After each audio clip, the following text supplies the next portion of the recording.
Assalamualaikum warahmatullahi ta'ala wabarakatuh, and good afternoon to each and everyone again, especially to you, ma'am. So, I am the first reporter from the Group 9 Public Fiscal. So, our discussion for today is all about Chapter 9, Patterns of Philippines Expenditures, 1960 to 1990. So, we have 9 patterns of Philippine expenditures. So first is introduction, development, and expenditures. The developmental problems are developing countries. Philippine expenditure policies. Philippine expenditure policy and classification of Philippine public expenditures. Patterns of governmental expenditures. Expenditures pattern according to the nature of expense. Next is the expenditure patterns of the national government. A. Economic Development Service expenditures. B. Social Development Service expenditure patterns.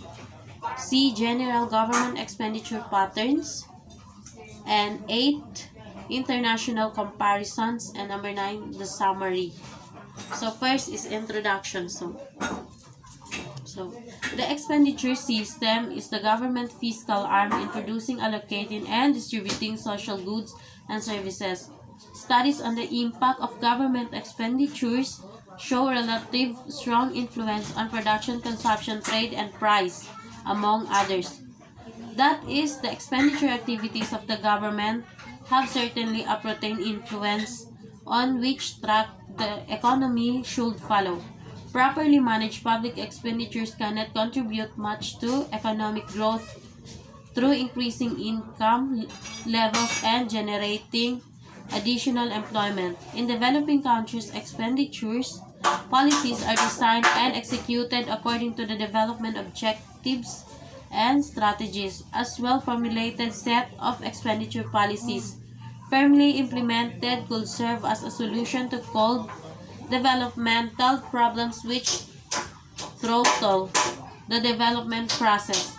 So, as in the case of developing countries, the Philippines feature as a social structure of extreme classical disparity and poverty. The majority of the people belong to the lower income strata, a large segment of which is below the poverty line. The elimination of poverty and the reduction of the inequalities between these classes by a redistribution of income and wealth are therefore urgent consideration of its expenditures policies. So the major problem is the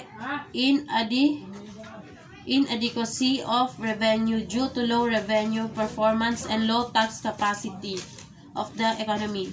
The inadequacy of revenue severely limits the ability of the governments to finance its expenditures programs. Public sector deficit is growing fast, and reliance on foreign borrowing is leading the country into a debt trap. So the rising level of public expenditures in the Philippines is indicative of an increase in the size of the public sector. This reflects the growing role the government is playing in the economy. The growth of the expenditures levels from 1960 to 1990 could be considered dramatic in that its actual impact on the economy which it sought to promote now the focus of attention.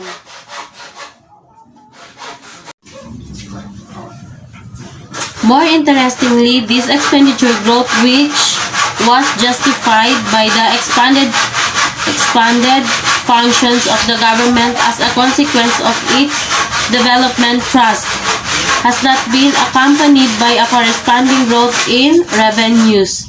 The rapidly widening gap between available resources and expenditures has become alarming,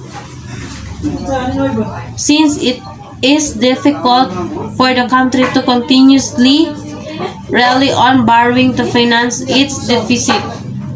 Debts will eventually have to be paid the principal plus the interest as indicated by the magnitude of this country's debt and the portion of the budget that goes to debt servicing. Debt may even stunt growth.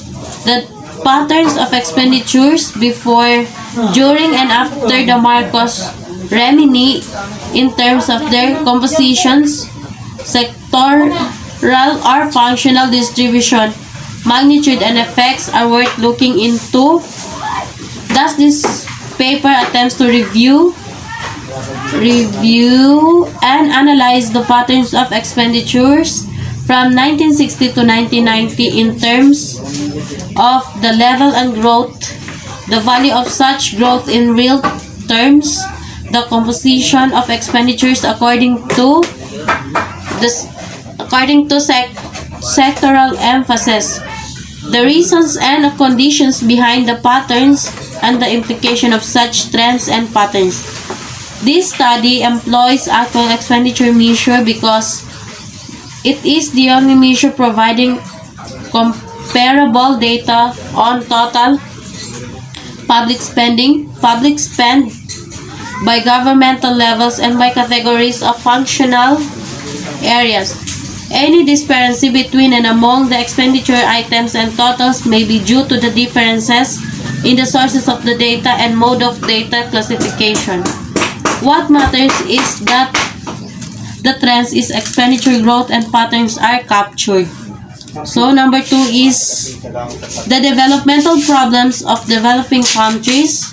An expenditure policy could be understood better within context of the development efforts and problems of a country. It is believed that in the formulation of developing fiscal policies, Western economic precepts should not be readily copied or applied in third world countries because of the differences in the economic, political, and cultural characteristics between them and the Western countries. Because of such differences, a Western fiscal policy as applied to industrialized countries may induce the desired economic effects. But if used by developing countries, produces a different set of results, more often aggravating the problem it addresses. For one, the Western compensatory principle and priming of the economy by developing country government have not produced the desired economic effects on their economies. Unlike developing countries, the third world nations are confronted by numerous unrelated problems which obstruct the development process. These problems have to be addressed by any expenditure policy of a developing country. As in the case of the Philippines, most developing countries features a social structure of extreme classes, disparities, and extreme poverty. The majority of the people belong to the lower income strata, a large segment. So let's proceed to the next reporter, Ms. Farhana Latif.